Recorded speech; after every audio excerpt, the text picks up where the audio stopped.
EPS and treatment discontinuation or dysphoria related to that, but also tardive dyskinesia. In a recent systematic review, it was shown that on the far left, children and adolescents treated mostly with risperidone treated for at least 11 months had a 1-year adjusted TD incidence rate of 0.4%. That's about half of the rate that was observed in adults treated with atypical antipsychotics, where it was about 0.8%, but in adults treated with haloperidol on the far right, the rate was 5.4%, an annualized tardive dyskinesia rate, which was about 6 times higher than in adults treated with atypical antipsychotics. So it seems to hold up in kids too, that TD rates are lower. They're not zero, so we still need to screen for it, but they are quite low. Whether that holds up at higher doses and when patients are followed through life, we don't know yet.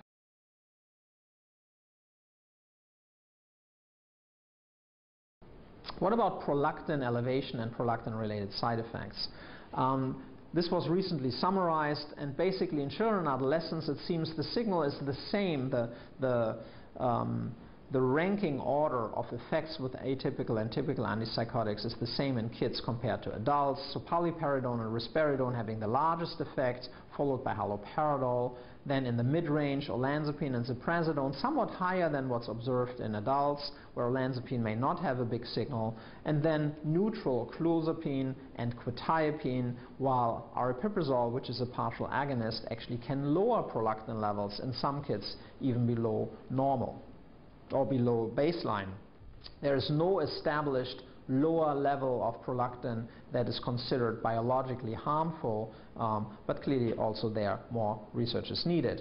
Looking at the next slide, these are data that we collected in a large sample of over 500 trials with antipsychotics. You can see that the signal for increase in prolactin is the highest in the first 4 weeks, particularly with risperidone. It then attenuates over time somewhat, but doesn't return to normal. At our lab, 25.7 nanograms per deciliter is the norm, and we use that for both males and females.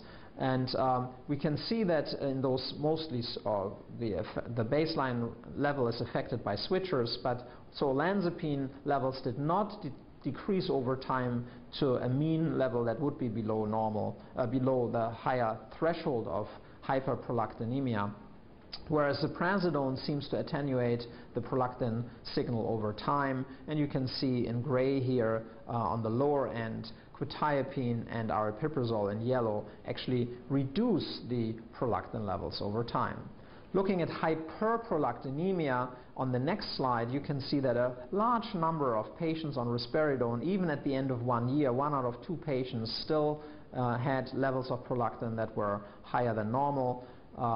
The normal level, the upper normal level. 1 out of 3 patients on olanzapine was in that group. 1 out of 5 of those patients treated with ziprasidone. Numbers obviously get smaller the longer patients are followed, but there's a very small number only with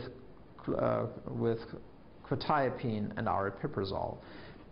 Prolactin levels don't map entirely onto sexual side effects, but it's also somewhat hard to actually establish whether those are present in children and adolescents, particularly those kids may not be sexually active yet, or they don't know what their normal sexuality should be. Some of the periods that females have may not be stable anyway, and they may be irregular, so we may actually underestimate some of the sexual side effects associated with this.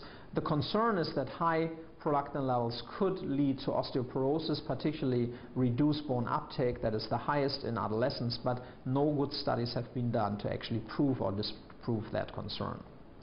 Let's move on to alertness. I'm only showing one slide here, just indicating that in these placebo-controlled trials, even agents that are considered not really that sedating, like aripiprazole or ziprasidone, they also can cause some sedation, particularly at higher doses. It seems to be dose-related, but clearly a higher rate of sedation is observed with quetiapine and olanzapine. Let's move on to another area that has received a lot of attention and has been the focus of a lot of concern, and that is weight gain and cardiometabolic abnormalities. On this slide here, you can show that weight gain affects a lot of systems in the body which can cause quite sustained medical problems in the long run, particularly age-inappropriate weight gain. And I'll get back to that we can't just use absolute weight change in children and adolescents beyond 3 months of treatment, because we need to adjust for sex and age-appropriate growth, which is associated with weight gain. Obviously, the changes that lead to problems on the right of this slide are the most concerning because they are potentially life-shortening. These include cardiovascular issues and endocrine issues. So on the next slide, I mapped out some of the acute weight changes that have been seen on the left-hand side in schizophrenia trials that lasted 6 weeks, and on the right-hand side with atypical antipsychotics against placebo in bipolar disorder mania trials that lasted 3 to 4 weeks. And you can see that similar to the adult literature, there is rather minimal, if any, weight gain, as a mean at least, with aripiprazole to the far left, and ziprasidone, the second to the right study, but also in bipolar disorder with aripiprazole, where the change was similar to that observed with placebo. Larger weight gain observed in blue here with quetiapine, about 2 kilograms over 6 weeks in schizophrenia, and 1.7 kilograms over 3 weeks in bipolar disorder. Risperidone, about 2 kilograms in a 3-week study with bipolar disorder. But clearly the largest weight gain with olanzapine, 4 kilograms on placebo, against placebo in schizophrenia, and 3.7 kilograms in bipolar disorder. Now, the trials on bipolar disorder were about 50% of the duration. There were 3 to 4 weeks versus 6 weeks, but the weight gain is somewhat similar, suggesting that the weight signal may be higher in bipolar disorder, but it could also be that the weight signal we are seeing is attenuated, particularly in schizophrenia, due to prior antipsychotic use. And that has been a factor which needs to be really considered when evaluating the weight gain. These are chronic patients, so some of the weight signal with the so-called neutral agents like ziprasidone or aripiprazole may be higher in antipsychotic naive patients, and actually we recently have shown that in a paper that is now coming out in JAMA, that weight was very much increased also with aripiprazole as well as with the other agents, atypical antipsychotics, acutely, but the cardiometabolic signal in terms of lipid abnormalities really differed, where aripiprazole was different and not as much involved as particularly olanzapine. Quetiapine had some signal, and risperidone had again a lesser signal. But let's look at the next slide, when we're not just evaluating the weight change, which can be, it's a mean, so that can be affected by prior weight gain, but we're looking at a subgroup of patients who gain at least 7% of weight in those short-term trials. And it's important not just to look at mean weight change, simply because you could have a group that 50% lose 10 kilograms and 50% gain 10 kilograms, so it looks as if the medication is weight neutral, but it clearly is not. So here we have patients gaining more than 7% of weight, and it maps basically onto the absolute weight change that I've shown you before, where ziprasidone and aripiprazole in yellow and orange have the lowest signal, in blue and green risperidone and quetiapine an intermediate signal. It's not 5 or 10 out of